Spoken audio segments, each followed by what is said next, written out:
This time every Friday by our very good friend Brent Hubbs of VolQuest's On 3 and the Vol Network as Tennessee heads north to Lexington. Brent, good morning. How are you, sir? I'm doing well. Hope you're doing well. Morning, Hubbs. We are good. We're going to start with Tennessee baseball this morning, which, again, if you told me that a month ago in October, I would have looked at you like you had three heads. But, Brent, I'm excited for Ramon to experience as a broadcaster now the city in the SEC that is always somehow 40 and windy and overcast in Lexington, Kentucky tomorrow night. Yeah, I'm looking forward to it. My duffel bag keeps growing by the day. I look like I'm going on a 2-week trip instead of a 24-hour excursion because you got to have layers, Ramon. Yeah. You just got to have layers. So we'll be ready to go, and it's always interesting up there, Ramon. As you know, when you play up there, it's different. And Tennessee's better. Tennessee should go up there. They should be able to run the football. They should be able to do things. And defensively, they, are better, but Kentucky's getting better offensively. So you better be ready to go, because if you're not, you're going to find yourselves in a situation in the second half that you don't really want to be a part of. And, that this is not necessarily a dangerous team when you look at what they've done offensively, but the quarterback's getting better. And as young quarterbacks get better, at some point in time it hits and it clicks. And when it clicks, it clicks. And what you're doing, if you're Tennessee, you don't want it to click, and you're trying to do everything to avoid it clicking on Saturday night. Well, Brent, starting with the Tony Vitello saga this week, I know you guys at VolQuest just put out the local interview he did with reporters, and he says things like, "I'm a self-proclaimed VFL, and I hope I'm not viewed like Lane Kiffin." What a week, Brent, and I don't even know where to begin with this. Let's just start with the fact that Tony Vitello was so torn, Brent, because on paper, it's kind of a no-brainer, isn't it? Because there's no risk. You can always come back to college baseball if you don't succeed at the big leagues. How torn was Tony Vitello? How difficult of a decision do you think was this for him? I think it was excruciating. And I think it was one of those deals, if Tony Vitello could have done both jobs, he would have gladly done both jobs. And listen, everybody's going to try to pick everything apart in his statement.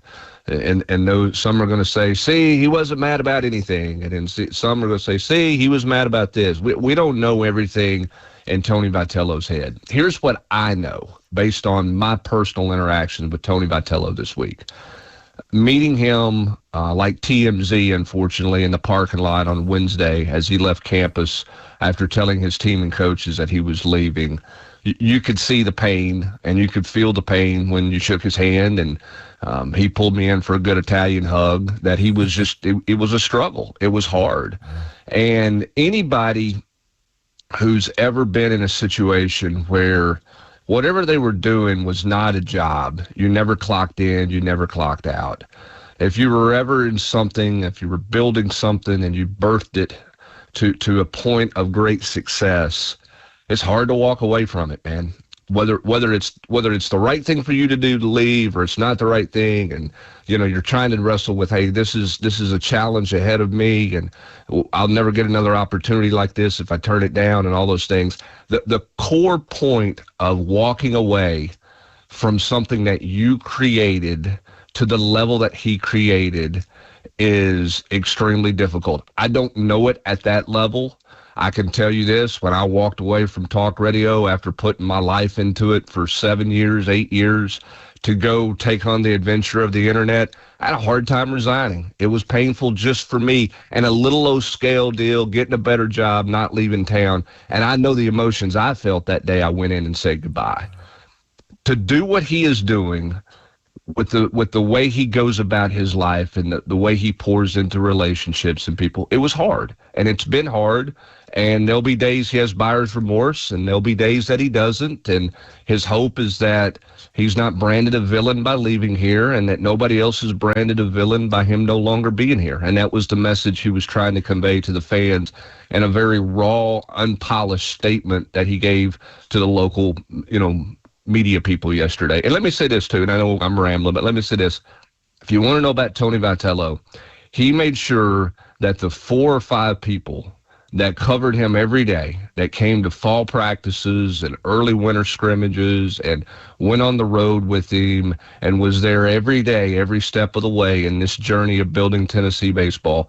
He made sure everybody got it yesterday. He didn't give it to one media person only.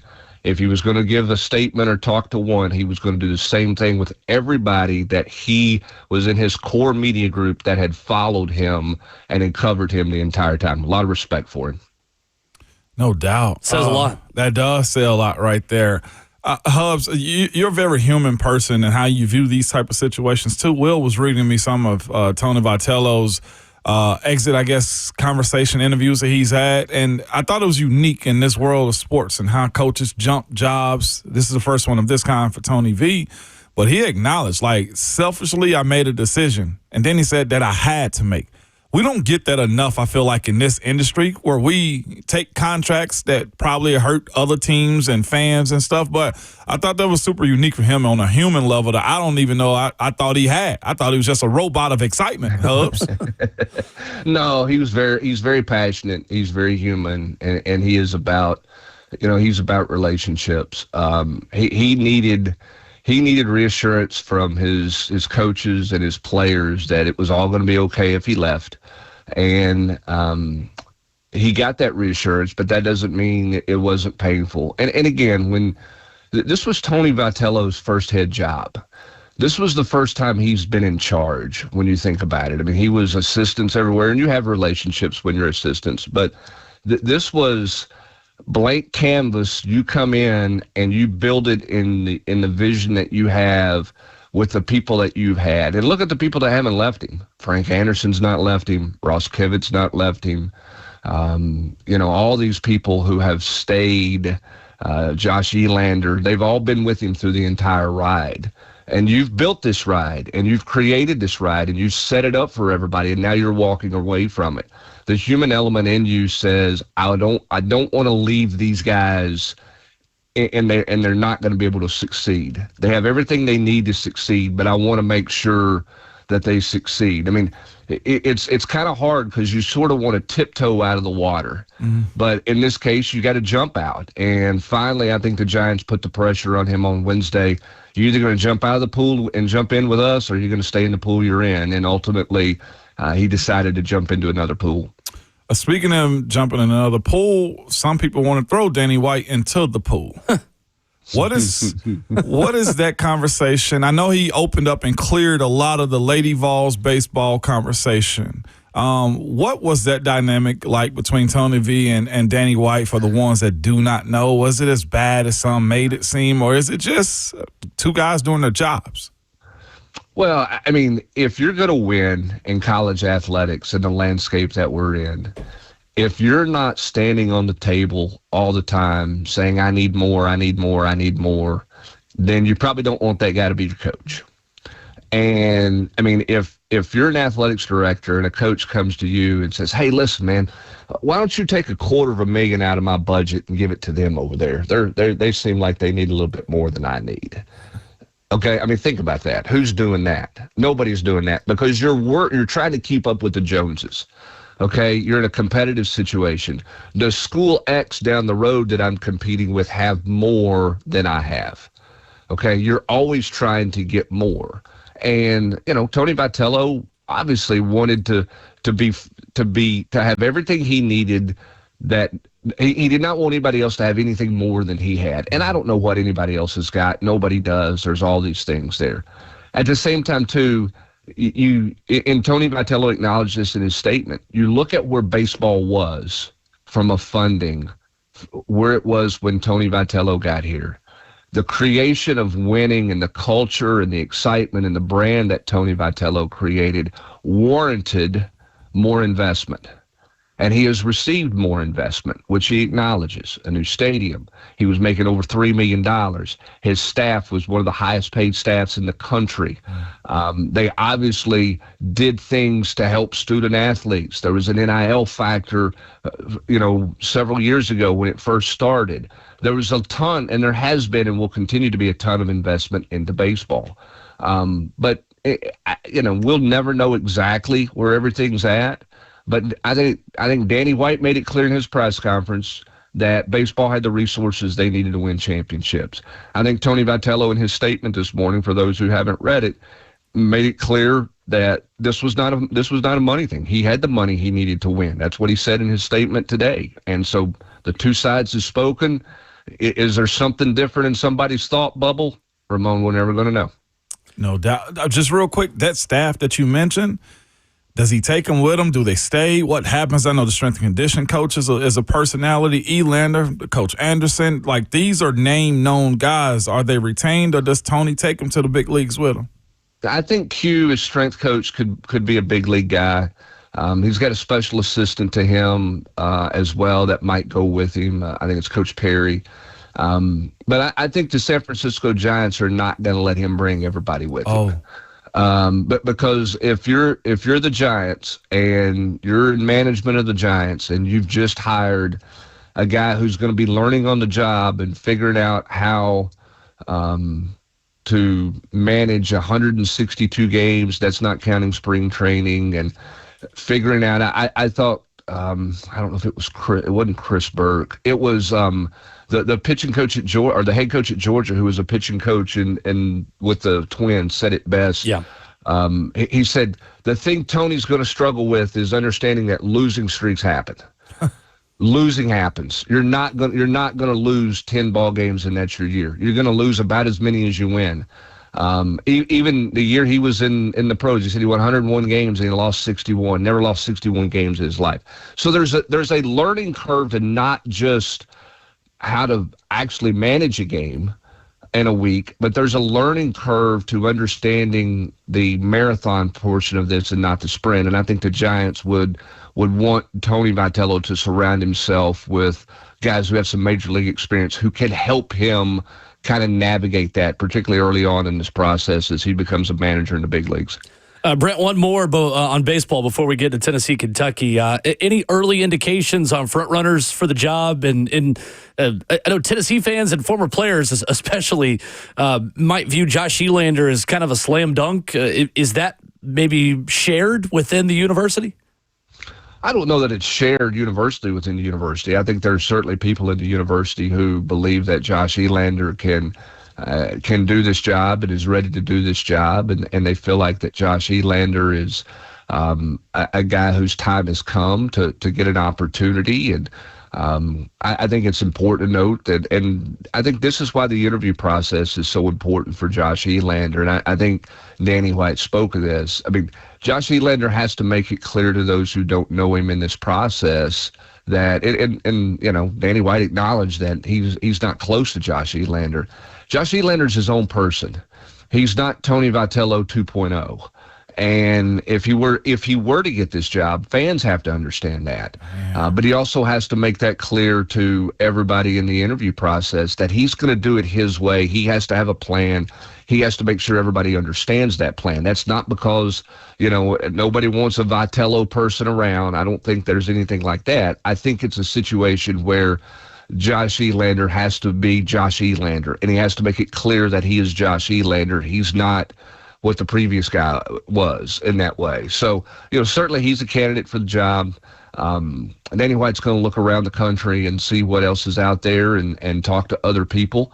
I think he'll talk to people who are at Power 4 schools and at a big level with a bigger budget. I think he'll talk to people at, quote, smaller schools that have a smaller budget. And I think they'll work through this process, and I think Danny White will be diligent. This is a very different hire than it would have been, you know, even 4 years ago. Mm-hmm. I mean, where baseball is in terms of the financial commitment, where it is in terms of the passion of the fan base now, Danny White's got to get this hire right, whoever that is. He's got to get it right, and the fan base and the players, you would hope the players would give the new person a chance, whoever that is. And certainly as a tenant, you know, you want your Tennessee fan base to give the new person a chance too, and not just say, well, he's not that guy. But we'll see. I think this will go pretty quick. Because signing day is coming up. I think they've got to get to a point pretty quickly through this process here. So I don't think it'll be a long, drawn-out search. Brent, switching gears to Tennessee, Kentucky. What is Kentucky's pathway to making this interesting? Where is Tennessee maybe vulnerable to what Kentucky does well tomorrow night? I think Tennessee has to watch and has to defend the curl flats, the shallow cross stuff. When you go back and look at what Kentucky did a week ago, they threw it 13 times to the tight ends and the backs, I think ended up being a total number. The running back coming into the game, Seth McGowan, we'll see if he plays, but he had 7 catches a week ago. He had 11. He has 11 on the season, so he only had 4 coming in. He got 7 touches out of the backfield in the passing game last week. They got their tight ends heavily involved as well. So I think Tennessee at this second level, the linebackers in space, coverage, how Tennessee matches up some stuff with those things will be important in this game. Tennessee's obviously got to affect Cutter Boley. You don't want him to get hot and get going, so you can't have a no-sack night. You got to get back after it. I mean, Boley was sacked 5 times last week by Texas, so you got to do there. And then offensively, you just got to run the football, and you got to limit the self-inflicted wounds. I mean, you just can't have the mistakes that Tennessee's been having, because Ramon, it just feels like every time you watch Tennessee play or you call a game, that the team stopping Tennessee's offense more times than not is Tennessee, not the opponent. And I'm not taking anything away from Alabama or anybody they played, but you look back at how a drive ended and you go, wow, if Tennessee doesn't do that, if they don't make that mistake, if they don't commit that penalty, if they don't have that bad snap, if they don't throw that interception, et cetera, then Tennessee's moving on. I mean, Tennessee's they've been their own worst enemy at times on offense. Hubs, I swear, that was my main takeaway from the Alabama game, and just looking back at a couple of other ones too, is your offense can't beat your own defense. And I felt like that is you blame the Jimmys and Joes out there, but I do challenge coaching staffs in these type of moments to understand the situation you're putting your team in. Like, I look at the first half runs versus second half runs in Tuscaloosa. Where was that game plan? Alabama was doing the exact same thing, I felt like, defensively, or was it the lack of using Deshaun Bishop sooner? It was a lot that, to your point, where Tennessee can't beat itself, especially on these night road games like this. No doubt. And they've got to go out and execute better. And they, whoever's in the game, whether you're going to continue to rotate on the O-line or you're going to settle in a little bit more there. But, I mean, Bishop got 1 carry in the first quarter. Yeah. Is that something that you look at? Are you too pass happy? I mean, you better self-scout yourself as to why your offense is stumping its toe. Mm-hmm. What is it? Are there things you can do differently? The other thing to your point, too, is, I mean, the lack of explosives the last 2 weeks tells you defenses are playing you different. They're not going to let Chris Brazzell just run around on you. And so how does Tennessee counter that? We saw that with a lot to do Braylon Staley in the slot. You got to get it to guys, on the move in those situations underneath it so they can turn an 8-yard reception into an explosive play, because maybe you can't get as many deep balls as you got early in the year. But you got to find some 20 and 30-yard plays, or more of them than what you found the last couple of weeks. Absolutely. Brent Hubbs of VolQuest on 3. Vol Network joins us Fridays at 7:20 here on the show, on the call for Tennessee and Kentucky tomorrow night with Ramon from Lexington. Great stuff, Brent. Appreciate you as always. Thank you. Hubbs. Thanks, guys. Yes, sir. Appreciate you. Yes, sir. Brent Hubbs of VolQuest with us, presented by our friends at Ascend Federal Credit Union, your financial partner for every stage of life.